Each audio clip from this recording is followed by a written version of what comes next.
let's talk about some of the famous episodes of I Love Lucy, since you were there on the set. The birth of little Ricky. You remember that episode? Yes, I remember it. Well, it was pretty much as it was, just exactly, that would be. But I didn't know when it happened if it was for real or not, that kind of thing. You never know, because she was such a clown, and she could get you excited. But they did that pretty much the way everything was. Did you know that it would be little Ricky as opposed to a girl beforehand? No, I didn't. I did not. No, I didn't. But I guess she had an idea that it was. Another classic episode is the Harpo Marx episode. Oh, yes, that was a difficult one. Very difficult. And that was one that I got involved with because I had to make her look like that. But the rehearsing on that was just intense. To do each movement exactly to no difference at all. They just did it exactly the same, like it was a mirror, But that was very tough. How were you involved in that episode? I made Lucy look like what's his Harpo or whatever, but I don't stay in focus or where she could see me or anything to distract them, because that's not good. That isn't good. So if there's anything wrong, then I'm there, but not. You want to see it, you can see it, but just not like and don't crack a smile. I mean, don't break out in laughter when you're not supposed to. Where did you usually stand during the filming? I didn't stand a lot. I just found a place and parked and kept my eye on what was going on. If there was anything that was a problem, then I could see it. And I could cut the camera. Did you have to do that a lot? Once in a while. Do you remember any specific instances where that happened? No, I don't remember any. It didn't make the cameraman happy, did it? But I had to do it because it was very bad. Another episode was Lucy and Bob Hope. Oh, that was fun. That was in yours? No. It was an I Love Lucy episode. No, but there was another one that she did with Bob, where she had the long hair. What was the name of that? Can't think of it now. Another one was Lucy's Italian Movie, the grape stomping episode. Oh, that was hysterical. Absolutely hysterical. Because I had visions of the grapes getting in the hair, and the coloring would be instant. The hair absorbs stains of berries like anything, just like that. But she kept pretty careful. Was there anything else that was used to avoid it? Did you use a special kind of dye or anything in the grapes so that wouldn't happen? No, they used the grapes as was, just the way they were. But the woman got very excited when they did the thing, and she wasn't supposed to do some of the things she did, was submerge Lucy, and she did that, but just in fighting back when they're horsing around. And Lucy was aware how far in the grape vat she was, and she knew she better not go 1 second more, 1 inch more, and it would be disastrous. So she fought the woman off for real, really, because it just got into it. So did any get in her hair? A little, but then I was able to get it off and right away. And that was another thing that was done at the end so that if it happened, we're all set. But I had another wig, just to slap on. But if we didn't have to use it, that would be great. Another episode is Lucy Does the Tango. That was with the eggs. Oh, the egg show where she had them all in her belly. Oh, that had nothing to do with the hair. She did nothing in the hair, but oh, that was hysterical. And the one where they had all the baby chicks, that was great, just great. And those were ones that were supposed to take place in Connecticut, where and her hairstyle changed. Mm-hmm. Now, what did you have to do with that? How did that change come about? Well, we just decided to look different, that's all, and she agreed. So I gave a sample, and she liked it, and that was it. Now, in terms of the scripts, were you often called in while they were writing a script to see if something was doable? Not when they were writing it, when they were reading it the first day to determine whether this was going to be possible or that. Then she was a Japanese gardener. Do you remember that one? When her hair was like this. And so that was fun, just not to worry. Now, who did you work with to determine what you'd have to do for, say, that gardener episode? They would ask me, what did I visualize it to be? And then if they liked my vision of it, then that's the way it went. Did you draw it? Yes, I did. Sketch it over. So that was it. Another episode was the Ricardos Dedicate a Statue. That was the last half-hour show of the series.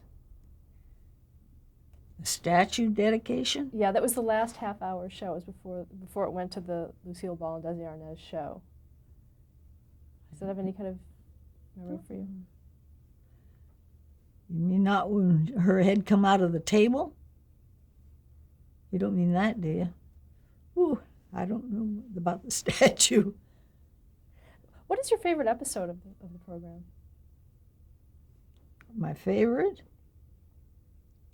I love the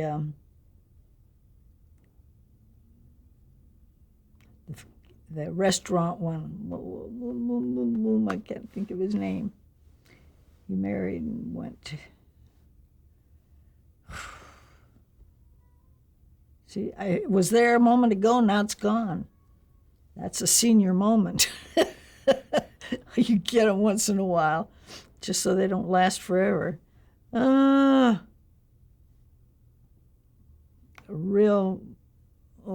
gosh. The restaurant one where the spaghetti and all that, do you remember who he was? Holden, you got it. Yes, Holden. Anyway, I love that show. So real, so fun. Because he was taken aback. He didn't quite think they'd all do it the same way again. That's my favorite. You asked me what my favorite one. What episode did you find the most challenging for you?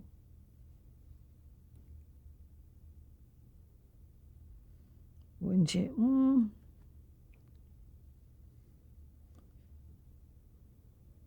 The grape show really was the most challenging. That's one I worried about because of the coloring and what would happen.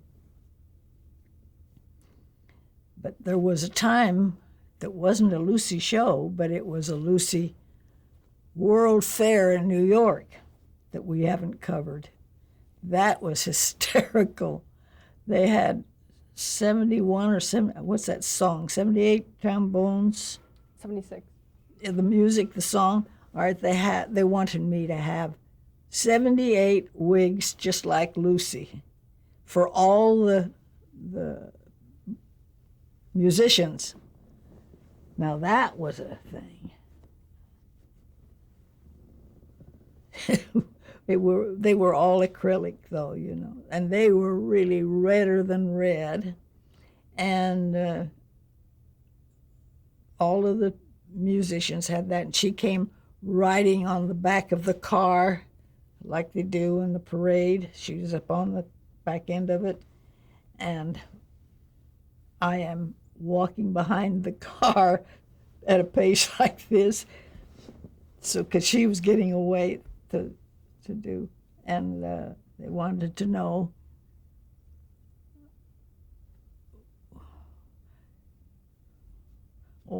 what happens. Is it going to rain? Yes, it's going to rain. What about your wigs and things? I said, we'll just have them get under cover. That's all. Go in a shop or in somewhere and stay out of the rain. And little did I realize that Lucy had a costume dress on that was a lot of green, and she was riding up on the the back of the car, and it started raining almost instantly, very hard, and the green paint was coming down her face from the dye of the costume. And I said, there goes my wig. Goodbye. But we pulled off and sent the driver back to the hotel in New York where this was on, and whatever it was. He had to go back and get the other wig, and then we waited. I took it off of her right away because it was wet and getting green from the costume. So that was another trial, but it worked out all right. Having had the extra wigs, that's the secret. Now back to Lucy and Desi. After the half-hour series, they went to the Lucille Ball Desi Arnaz show. Mm-hmm. Now, you worked on that as well? Mm-hmm. Now, that show, it didn't last very long, but that was the first time that she used wigs. How did that come about? That she began The to Fred use wigs? McMurray show Yeah. was our first one. Well, that's because she wanted her hair cut. And so we had to try it with a wig. Did that the artichoke cut, and it looked young and perky. I made a different look than I Love Lucy. That was the whole idea, to get a different look. So that was easy. Now, did she not want to use wigs all the time before that? She wanted to use her natural hair? No, she was willing to do it, but the sponsors, the people who invested in the Lucy character, who have comics, who have billboards, who have magazines and all sorts of publicity, has to stay that way because they're released ahead. You can't have her looking one way in person and one way on that. They didn't want that. They wanted Lucy as Lucy. Were you present in 1959 when Lucy and Desi filmed their last Ricardo show, Lucy Meets the Mustache? Oh, yes. What was that like? That was the saddest thing I ever attended.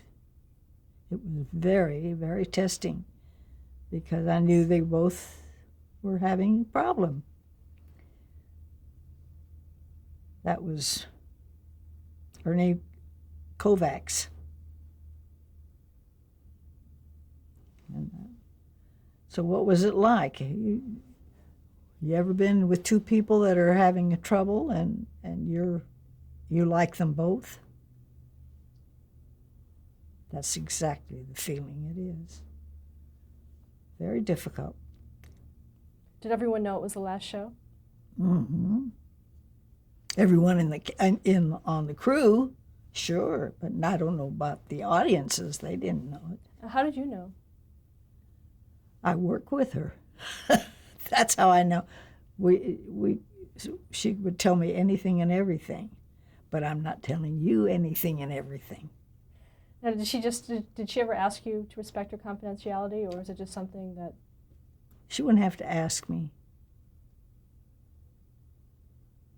So I wouldn't have been there all those years if she had to ask me to have a confidential thing. I had to use my judgment. Everything's fine. That's it.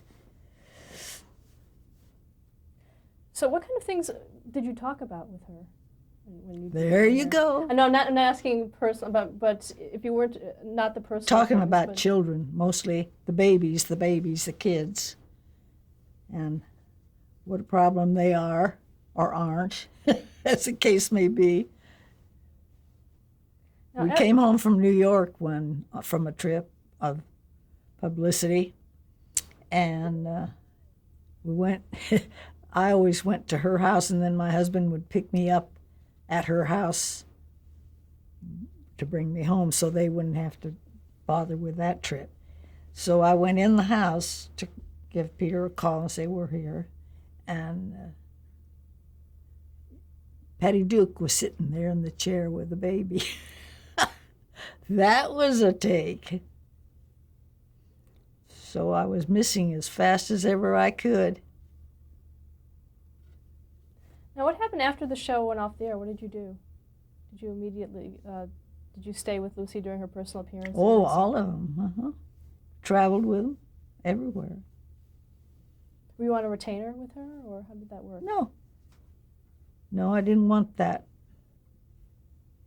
So how was it scheduled for you? Did you just get a call when you needed to be somewhere? Just let me know. And then if I needed to have a wig made, then that would be a good 2 weeks or 3 weeks ahead. And how we wanted it. Would you want something different or curly or good? So, yeah, I would always do that. Now, in 1960, you worked on the Lucy Show with her.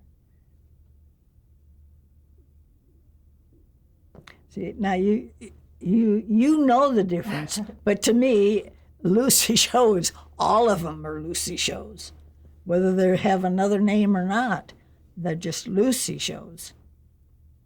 So what do you I don't know from the dates. When did we slide into the other one or to the other one? Okay, I see. See, I don't know that off the top of my head. How did Lucy feel about going solo?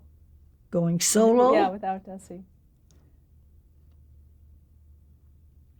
Obviously all right, because it was working. But he always was helpful. They talked about things on the phone when she'd have a problem with something. And he would come and help. As the years went on, did her working habits change? Working habits? Yeah, did she still rehearse a lot? Oh, yes. Oh, yes. She never eased off anything. Mm-mm. What about the atmosphere on the sets? Was she easy to work with? I don't know how you can say easy to work with. The wardrobe didn't have any trouble. I didn't have any trouble. I don't know what the producers had. If they had troubles, I wouldn't know it. And also, it was during the show too that she began wearing wigs all of the time. Always, Yeah. Because it was helpful. It saved all time. When anything would go askew, you don't have to wait till the end of the show to do pickups and have to curl her hair and get her under the dryer and all of that. None of that. You just take the wig off, the head's still bound and ready for another one to come on. And you just do whatever has to be on the pickup. So it was a time saver for production, for the crew. Everybody got overtime if they were on, waiting for me. So it was certainly a money-saving thing for that. Time-saving, not money, because wigs cost money, a lot. Now, did you design all of her wigs? I designed them. Mm-hmm. How involved was Lucy's new husband, Gary Morton? How what? Involved was Lucy's new husband, Gary Morton, in her productions? Oh, he was always there, and he was a good listener, and he had a good sense of humor. So if something was funny, he liked it, just like any other person. He was very accommodating in everything. One of the episodes of the Lucy Show that is probably the most famous is Lucy and Viv put in a shower. Oh, yes. That was not a wig show. What was your involvement in that? Because it dealt with, her hair getting wet. Yeah, but I say it wasn't a wig show. It was just her hair got wet, and that was it. So that was her natural hair. Yes, Did it that have was. to be cut in a special way since it was different than the wig she was wearing, or? No, that was it. And then you quickly take a towel and give it that Turkish look.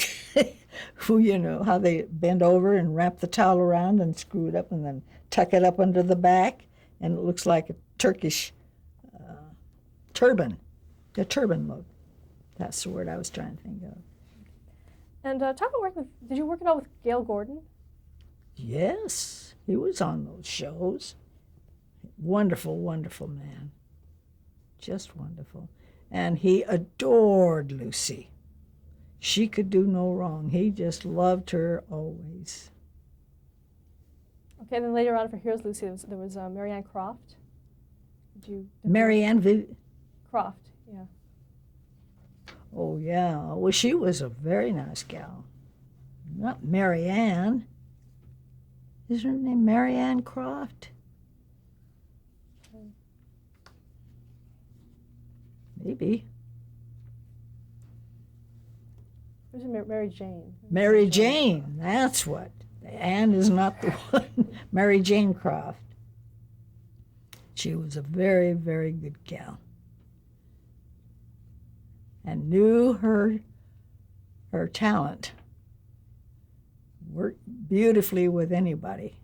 She was especially fond of Lucy, as was Carol Cook, who was a comedian in her own right and was on many of the panels with me at the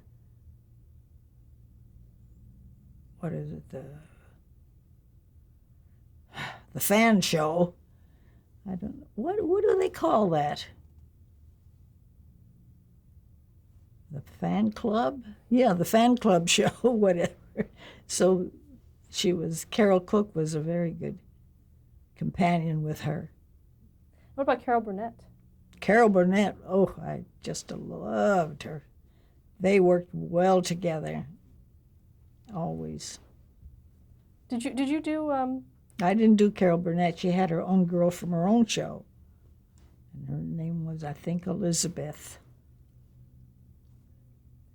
Let's talk about some of the guest stars that worked with Lucy all the way through, starting with Tallulah Bankhead. Tallulah? Yeah, did you work with her? Please. She was a problem. Not because she wanted to be, but she had a bad habit of drinking in between things, and it just didn't work. How did she treat you? I didn't have anything to do with her. Stayed out of her way. She had her own person. Milton Berle? Milton Berle? He was fun, but... Did you work with Joan Crawford at all when she was on the Lucy show? I worked with Joan Crawford at MGM. No, Trudy Wheeler was her girl. Ida Lupino? Ida Lupino? Yes, she was a nice gal. I knew her at MGM, too. Dinah Shore? Dinah Shore is a love. You can't beat that gal. I worked with her. And what did you do with her? When she was a guest. And Ginger Rogers? Well, I knew Ginger at Metro way back, but she was an entirely different gal when she was in the Lucy round. Lucy. She wasn't as well as she should have been. She was physically ill. But she wanted her Ginger Rogers hairdo no matter what. So that was it. You don't have anything to do. If that's what she wanted, that's what she got. And you talked a little bit about Mame in 1974. That was after Here's Lucy. Mm-hmm. Now, what did you do for that film? everything from 1920 to 1948. Each period was a different look. So how many wigs did you have? How many wigs did you have for that? 15. And I liked doing that. That was fun. I loved the change progress. Do you think that was a good role for Lucille Ball? Not at all. Because I unfortunately had seen Angela Lansbury do it, and I don't think anybody, I don't care who they are, could do it like she did it. As good as she did it, I should say. Not like her, but as good as she did it. It was not Lucy's role at all. And the stone pillow, whew, forget it. Did you work on that with her too? I know I got the wig ready before she left, and she had a gentleman hair man there, but that was not creating anything. It was just making her look worse and worse. Why do you think she took that role? I have no idea. She surely didn't need the money. That's for sure. But I thought that was dreadful. In 1977, she did Lucy Calls the President. And Lucy Calls the President? Yeah, it was a special. And that was Vivian Vance's last appearance. I was there, but I don't remember it being called the President. She Calls the President. Was that when Johnson was the president? No. Because we went to Washington, D.C. when he was president. I don't remember it at all. Well, that was Vivian Vance's last appearance. Do you remember that? No, not at all. Were you aware that she was ill? Oh, yes. Oh, yes. I went to her home several times to do things for her, hair-wise. And so I knew. In 1986, Lucille Ball came back to television with Life with Lucy. Did you work on that? Mm-hmm. Talk about that. What was that experience like? Well, we thought, well, here we go again, that kind of thing. It's going to be fun and games, but it didn't turn out that well. She had a grown daughter in the show and a little boy. But I just didn't care for the format at all. But I loved the cast as far as Gail Gordon, Lucy, and who was her neighbor?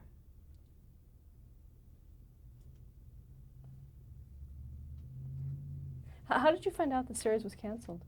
Pardon? How did you find out the series was canceled? The way everybody did.